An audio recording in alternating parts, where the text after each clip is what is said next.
Assalamualaikum warahmatullahi wabarakatuh. Salam sahabat cahaya Al-Jannat. Yang subscribe, saya doakan banyak rezekinya. Amin. Kalian pasti pernah mendengar cerita tentang harta karun. Ya, harta karun merupakan harta yang terpendam di bawah tanah. Istilah harta karun ini sebenarnya diambil dari nama Korun, yaitu kisah seorang pria yang tenggelam bersama harta kekayaannya yang ada di dalam Al-Quran. Dahulu pada zaman Nabi Musa alaihi salam, hiduplah seorang bernama Karun. Ia adalah seorang pria keturunan Bani Israel. Kehidupan Karun sangatlah miskin dan dia memiliki banyak anak. Untuk makan saja hidupnya susah, tetapi walaupun kehidupannya seperti itu, ia tetap taat beribadah kepada Allah. Hingga suatu hari, ia bertemu dengan Nabi Musa alaihi salam. Ia meminta Nabi Musa untuk mendoakannya agar bisa mengubah nasibnya yang miskin. Dalam waktu yang singkat, doa Nabi Musa pun dikabulkan oleh Allah Subhanahu wa Ta'ala. Hidup Karun pun berubah dari yang paling miskin menjadi orang yang paling kaya raya di antara Bani Israel. Setelah mendapat kekayaan, sikap Karun pun berubah sekejap mata. Dikisahkan juga di dalam Al-Qur'an, dia juga sering mengambil harta dari Bani Israel dan memiliki ribuan gudang harta yang melimpah ruah serta berisikan emas dan perak. Kisah kesombongan Korun pun menjadi perbincangan ramai di penjuru kota. Hal itu dikarenakan ia sering menunjukkan akan harta kekayaannya. Biasanya orang-orang kaya di zaman itu menyimpan kunci harta mereka di tempat yang rahasia agar tidak diketahui banyak orang. Karun pun membuat sebuah tempat yang sangat besar untuk menyimpan harta kekayaannya karena dia ingin menunjukkan kekuatan dan kekuasaannya kepada semua orang. Setiap hari telah menjadi kebiasaannya membawa 10 orang terkuat untuk menemani kemanapun dia pergi. Ke-10 pemuda ini adalah orang yang perkasa yang selalu mengikuti kemanapun Korun pergi, hanya untuk membawakan kunci-kuncinya. Kebiasaan Korun yang lain pun, ia selalu memakai pakaian yang berbeda setiap kali pergi. Pakaiannya berupa jubah-jubah mewah yang paling mahal pada zamannya. Ia juga memiliki banyak kuda, istana megah, dan juga harta benda seperti emas dan perak. Pada suatu hari, Korun pun pergi menggunakan pakaian terbaiknya. Ia pergi ke pekarangan istananya yang luas. Ia berjalan-jalan sambil memilih kuda-kuda miliknya untuk menemaninya pergi. Salah satu mata Korun pun melihat kuda yang akan dipilihnya. Lalu ia berkata kepada pelayannya, "Kuda itu yang di sana. Kuda yang memiliki bulu yang paling putih, aku ingin menaikinya sekarang." Lalu pelayannya pun langsung menghiasi kuda itu dengan berbagai macam hiasan.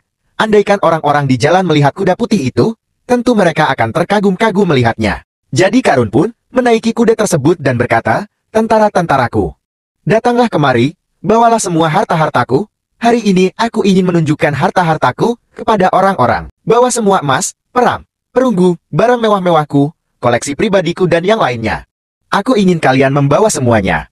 Aku ingin semua orang terkagum-kagum melihat banyaknya hartaku." Karun pun membawa semua harta-hartanya, dan orang-orang yang menginginkan kehidupan duniawi pun berkata, "Lihatlah semua harta itu, andai saja kita mempunyai apa yang Karun miliki." Di antara mereka juga ada ahli agama. Mereka berkata, "Jangan meminta seperti itu. Celakalah kamu. Sesungguhnya apapun yang Allah berikan kepadamu sudah cukup." Begitulah kehidupan Karun sepanjang hari. Semakin bertambah harta kekayaannya, membuatnya pun semakin sombong dan tamak. Dia memandang semua kekayaannya adalah berkat kerja keras dan kepintarannya, bukan sebagai berkah dari Allah. Suatu hari, Allah memerintahkan Nabi Musa agar meminta zakat kepada Karun. "Sesungguhnya Allah memerintahkan kamu untuk membayar zakat dari hartamu," kata Nabi Musa kepada Karun.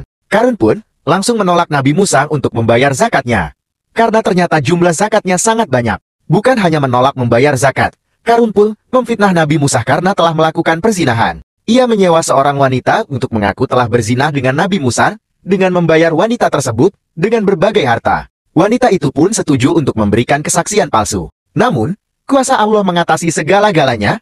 Allah telah menggerakkan hati pelacur tersebut untuk berkata benar dan mengatakan apa yang sebenarnya terjadi. Berkat Allah lah nama Nabi Musa pun bersih dari fitnah Karun. Kemudian tiba-tiba Allah memerintahkan bumi untuk menelan Karun beserta hartanya. Jalanan pun mulai retak. Kemudian retakan itu semakin membesar, sehingga terciptalah sebuah lubang yang besar. Lubang yang besar itu pun menelan Karun beserta harta-hartanya.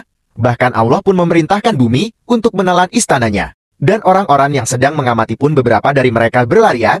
Tapi pada akhirnya, mereka sadar bahwa bumi hanya menelan Karun dan hartanya. Kemudian bumi kembali seperti semula, seakan-akan tidak ada apapun yang terjadi.